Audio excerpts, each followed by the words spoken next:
ಎಲ್ಲ landlord cinema ನನಗೆ first ಈ ಒಂದು ಅಪ್ರೋಚ್ ಅಂತ ಬಂದಾಗ ಕತೆ ಹೇಳಕ್ಕಿಂತ ಮುಂಚೆ ನನಗೆ ಜಡೇಶ್ ಸರ್ ಹೇಳಿದ್ರು, ಇದು ಒಂದು ತುಂಬಾನೇ ವಿಭಿನ್ನವಾಗಿರುವಂತ ಪಾತ್ರ, ನಿಮ್ಮ ಒಂದು ವೃತ್ತಿ ಜೀವನದಲ್ಲಿ ಮಾಡ್ತಿರುವಂತ ಒಂದು ಪಾತ್ರ ಇದು ಅಂತ. ಅಲ್ಲೇ ನನಗೆ ಒಂದ್ ಸ್ವಲ್ಪ ಕ್ಯೂರಿಯಾಸಿಟಿ ಜಾಸ್ತಿ ಆಯ್ತು. ಅದಾದ್ಮೇಲೆ ನನಗೆ ಒಂದ್ ಮಾತು ಹೇಳ್ತಾರೆ, 18 ವರ್ಷದ ಮಗಳಿಗೆ ನೀವು ತಾಯಿ ಆಗಿರ್ತೀರ ಈ ಸಿನಿಮಾದಲ್ಲಿ ಅಂತ. ಅದು ನನಗೆ ಫಸ್ಟ್ ಸ್ಟ್ರೈಕ್ ಆಗಿದ್ದು, ಈ ಸಿನಿಮಾ ನರೇಷನ್ ನಾನು ಸಂಪೂರ್ಣವಾಗಿ ತಗೋಬೇಕು ಅಂತ. ಸಿನಿಮಾ ಕತೆ ಎಲ್ಲ ನರೇಷನ್ ಆದ್ಮೇಲೆ ನನಗೆ ಹೇಳ್ತಿರ್ಬೇಕಾದ್ರೆ ಮೈ ಜುಮ್ ಅನ್ಸ್ತಿತ್ತು. ಬಿಕಾಸ್ ಪ್ರತಿಯೊಂದು ಕತೆ ಕೂಡ ನನಗೆ ಕತೆ ಕೇಳ್ತಿರ್ಬೇಕಾದ್ರೆ ನನ್ನ ವಿಜುವಲೈಸೇಷನ್ ಅಲ್ಲಿ ನನಗೆ ಅದು ಕನೆಕ್ಟ್ ಆದ್ರೆ ಮಾತ್ರ ಆ ಸಿನಿಮಾದಲ್ಲಿ ನಾನು ಮಾಡಿರ್ತೀನಿ ಅಂತ. ಆ ಸಿನಿಮಾ ನನಗೆ ಹತ್ರ ಆಗಿದೆ, ಆ ಸಿನಿಮಾ ನಾನು ಮಾಡ್ತಿದ್ದೀನಿ ಅಂತ. ಬಟ್ ಈ ಸಿನಿಮಾ ನನಗೆ ಕತೆ ನರೇಷನ್ ಆದ್ಮೇಲೆ ನನಗೆ ತುಂಬಾನೇ ಇಷ್ಟ ಆಯ್ತು. ಜೊತೆಗೆ ನಾನು ನನ್ನ ಹುಟ್ಟುಹಬ್ಬ ದಿನ ನಾನು ಹೇಳಿದೆ ಅನ್ಸುತ್ತೆ, 2 ವ್ಯಕ್ತಿಗಳಿಗೆ ನಾನು ಈ ಒಂದು ಪಾತ್ರದ ಬಗ್ಗೆ ಹೇಳಿದೆ. ಈ ತರ ಒಂದು ತುಂಬಾ ಎಕ್ಸೈಟಿಂಗ್ ಕ್ಯಾರೆಕ್ಟರ್ ಬಂದಿದೆ, ಒಂದು ದರ್ಶನ್ ಸರ್ಗೆ ಹಾಗೆ ಇನ್ನೊಂದು ಲೋಕೇಶ್ ಕನಕರಾಜ್. ಇಬ್ರಿಗೂ ಕತೆ ಹೇಳಿದಾಗ ದಯವಿಟ್ಟು ಗೋ ಹೆಡ್ ಅಂತ ಹೇಳಿದ್ರು. ಸೊ ನನಗೆ ಅದು ಒಂಥರ ಚಾಲೆಂಜಿಂಗ್ ಆಗೇ ಇತ್ತು. ಸೊ ಹಾಗೆ ಅಂಡ್ ಈ ಸಿನಿಮಾ ಮೊದಲನೇ ದಿನ ನನಗೆ ಒಂದ್ ನಿಮಿಷ ನನಗೋಸ್ಕರ ದಯವಿಟ್ಟು ಅವ್ರು ಮಾತಾಡಿ ಮುಗಿಸ್ಬಿಡ್ಲಿ.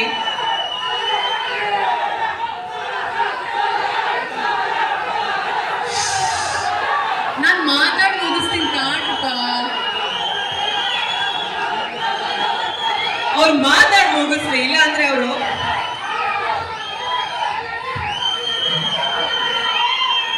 ದಿನ ಸತ್ಯವಾಗ್ಲೂ ಹೇಳ್ತೀನಿ, ಪಾತ್ರ ಮೇಕಪ್ ಹಾಕೊಂಡು ಫೋಟೋ ಶೂಟ್ ಅಲ್ಲಿ ಎಲ್ಲ ಚೆನ್ನಾಗಿತ್ತು ನಮ್ಗೆ. ನನ್ನ ಪಾತ್ರ, ನನ್ನ ಲುಕ್ ಅಂಡ್ ಇನ್ಫ್ಯಾಕ್ಟ್ ವಿಜಯ್ ಅವರೊಟ್ಟಿಗೆ ಇದು ನನ್ನ 2ನೇ ಸಿನಿಮಾ, ನಮ್ಮಿಬ್ಬರ ಕಾಂಬಿನೇಷನ್. ಒಂದು ಇದು ಜಾನಿ ಎಸ್ ಪಪ್ಪಾದಲ್ಲಿ ತುಂಬಾ ಗ್ಲಾಮರಸ್ ಆಗಿ ವೆರಿ ಕಮರ್ಷಿಯಲ್, ತುಂಬಾ ಹ್ಯೂಮರ್ ಇರುವಂತ ಒಂದು ಸಿನಿಮಾ. ಅದಾದ್ಮೇಲೆ ಲ್ಯಾಂಡ್ಲಾರ್ಡ್ ನಮ್ಮಿಬ್ಬರನ್ನ ಫಸ್ಟ್ ನಾ ಫೋಟೋ ಶೂಟ್ ಅಲ್ಲಿ ನೋಡಿದಾಗ ಹಿ ವಾಸ್ ವೆರಿ ಥ್ರಿಲ್ಡ್. ತುಂಬಾನೇ ಖುಷಿ ಆಯ್ತು. ಈ ಪಾತ್ರ ನನಗೆ ಗೊತ್ತಿಲ್ಲ, ನನಗೆ ಒಪ್ಕೊಂಡಾದ್ಮೇಲೆ ನನಗೆ ಖುಷಿ ಆಯ್ತು that you are playing the character. ನೀವು ಒಪ್ಕೊಂಡಿದ್ದು ಅದಾದ್ಮೇಲೆ ಲುಕ್ ಅಲ್ಲಿ ಗೆಟಪ್ ಅಲ್ಲಿ ನೋಡ್ತಿರೋದು ನನಗೆ ತುಂಬಾ ಖುಷಿ ಇದೆ. So welcome to our team ಅಂತ ನನಗೆ ತುಂಬಾ ಚೆನ್ನಾಗಿ ವೆಲ್ಕಮ್ ಮಾಡಿದ್ರು. And Ritanya, welcome to our industry.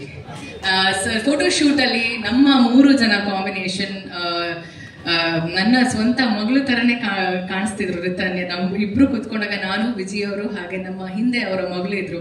So frame ಅಲ್ಲಿ ಇಟ್ ವಾಸ್ ಲೈಕ್ ಪರ್ಫೆಕ್ಟ್. ತುಂಬಾ ಚೆನ್ನಾಗಿ ಅನ್ಸ್ತು ಫ್ರೇಮ್ ನೋಡ್ತಿರ್ಬೇಕಾದ್ರೆ. ಬಟ್ ಶೂಟಿಂಗ್ ಮೊದಲನೇ ದಿನ ನಾನು ಇದನ್ನ ಗಿವ್ ಅಪ್ ಮಾಡ್ತಿದ್ದೆ, ನಾನು ಮಾಡಲ್ಲ ಈ ಸಿನಿಮಾ. ಬಟ್ ಯಾಕೆ ಅಂದ್ರೆ ಆ ಒಂದು ಭಾಷೆ ಕೋಲಾರ್ ಸ್ಲ್ಯಾಂಗ್ ಅಲ್ಲಿ ಇರುತ್ತೆ, ನನಗೆ ಅದು ತುಂಬಾನೇ ಕಷ್ಟ ಆಯ್ತು ಅದನ್ನ ತಗೊಳ್ಳೋದಕ್ಕೆ.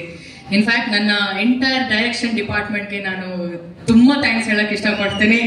ನಿಮ್ಗೆಲ್ರಿಗೂ forever thank you. Whatever credits ನನಗೆ ಸಿನಿಮಾದಲ್ಲಿ ಏನೇ ಬಂದಿದ್ರು, ಡೈರೆಕ್ಷನ್ ಡಿಪಾರ್ಟ್ಮೆಂಟ್ ಹಾಗೆ ವಿಜಯ್ ಸರ್ಗೆ ನಾನು ಈ ಒಂದು ಕ್ರೆಡಿಟ್ಸ್ ಕೊಡಕ್ಕೆ ಇಷ್ಟಪಡ್ತೀನಿ. ನಾನು ನನ್ನ ಶೂಟಿಂಗ್ ಟೈಮ್ ಅಲ್ಲಿ ಇವರಿಬ್ರು ಸಹ ತುಂಬಾನೇ ಸಪೋರ್ಟಿವ್ ಆಗಿದ್ರು. So thank you so much. Thank you Vijay ಅವರೇ. ಹಾಗೆ ಅಂಡ್ ಫಸ್ಟ್ ಡೇ ಹೇಳಿದ್ನಲ್ಲ, ಫಸ್ಟ್ ಡೇ ನಾನು ಇದನ್ನು ಗಿವ್ ಅಪ್ ಮಾಡಿದೆ. ನಾನು ಮಾಡಲ್ಲಪ್ಪ, ಈ ಸಿನಿಮಾ ತುಂಬಾ ಕಷ್ಟ ಆಗ್ತದೆ. ಫಿಸಿಕಲ್ ಸ್ಟ್ರೆಸ್ ಅನ್ನೋದಕ್ಕಿಂತ ಮೆಂಟಲ್ ಸ್ಟ್ರೆಸ್ ಜಾಸ್ತಿ. ಆ ಪದಗಳು ಹಾಗೆ ಬರಬೇಕು, ತುಂಬಾನೇ ಕಷ್ಟ ಆಯ್ತು. ಬಟ್ 2ನೇ ದಿನಕ್ಕೆ ನಾನು ಅನಿಸ್ತು, ನನಗೆ ಒಬ್ಬ ಕಲಾವಿದೆ ಆಗಿ ಪ್ರತಿಯೊಂದು ಪಾತ್ರನೂ ಚಾಲೆಂಜಿಂಗ್ ಆಗಿ ತಗೊಳ್ಳೇಬೇಕಾಗತ್ತೆ. ಹಾಗೆ ಇದನ್ನ ನಾನು ತುಂಬಾ ಚಾಲೆಂಜಿಂಗ್ ಆಗಿ ತಗೊಂಡಿದ್ದೀನಿ, ಮಾಡ್ಲೇಬೇಕು. ಐ ಥಿಂಕ್ ನಾನ್ ಮಾಡಿಲ್ಲ ಅಂದ್ರೆ ಇದು ನನಗೇನೆ ಅದು ಒಂಥರ ಅವಮಾನ ಅಂತ ಅನಿಸ್ತು. ಸೆಕೆಂಡ್ ಡೇ ಇಂದ ನಾನು ವ್ಯಾನಿಟಿಯಿಂದ ಆಚೆ ಬರ್ತಾನೆ, ಐ ಡೋಂಟ್ ನೋ, ಯಾವುದೋ ಒಂದು ಎನರ್ಜಿ ಹೆಂಗಿತ್ತೋ ಹಿಂಗ್ ಅನ್ಸ್ತೋ ನನಗೆ ಗೊತ್ತಿಲ್ಲ. ಇಲ್ಲ ಇವ್ರು ಕೊಟ್ಟಂತ, ನನ್ನ ಎಂಟೈರ್ ತಂಡ ಕೊಟ್ಟಂತ ಸಪೋರ್ಟ್ ನನಗೆ ಈ ಒಂದು ಪಾತ್ರ ತುಂಬಾ ಅಚ್ಚುಕಟ್ಟಾಗಿ ಬಂದಿದೆ ಅಂತ ನಾನು ಕೇಳ್ಪಟ್ಟೆ. ನನಗೆ ಇನ್ನು ನಾನು ನೋಡಿಲ್ಲ ಆ ಸಿನಿಮಾನ. ಬಟ್ ಈ ಒಂದು ಸಿನಿಮಾ ನನ್ನ ಕರಿಯರ್ ಅಲ್ಲಿ ಬುಲ್ಬುಲ್ ಆದ್ಮೇಲೆ ಈ ಸಿನಿಮಾ, ಆಯುಷ್ಮಾನ್ ಭವ, ಇಲ್ಲ ನಮ್ಮ ಮಾನ್ಸೂನ್ ರಾಗ, ಪುಷ್ಪಕ ವಿಮಾನ, ಹಲವಾರು ಸಿನಿಮಾಗಳ ಜೊತೆ ಈ ಸಿನಿಮಾ ನನ್ನ ಜೀವನದಲ್ಲಿ, ನನ್ನ ವೃತ್ತಿ ಜೀವನದಲ್ಲಿ ತುಂಬಾನೇ ಮುಖ್ಯ ಆಗುತ್ತೆ. ಈ ಒಂದು ಪಾತ್ರ ನನಗೆ ತುಂಬಾನೇ ಇಷ್ಟ ಆಗಿರುವಂತ ಪಾತ್ರ. ಅಂಡ್ ಈ ಸಿನಿಮಾದಲ್ಲಿ ನನ್ನ ಪಾತ್ರದ ಹೆಸರು ಹೇಳ್ಬೋದಾ? ಹೇಳ್ಬೋದು. ನಿಂಗವ್ವ. ಹಾಗೆ ಚೆನ್ನಾಗಿತ್ತು ಸಿನಿಮಾ.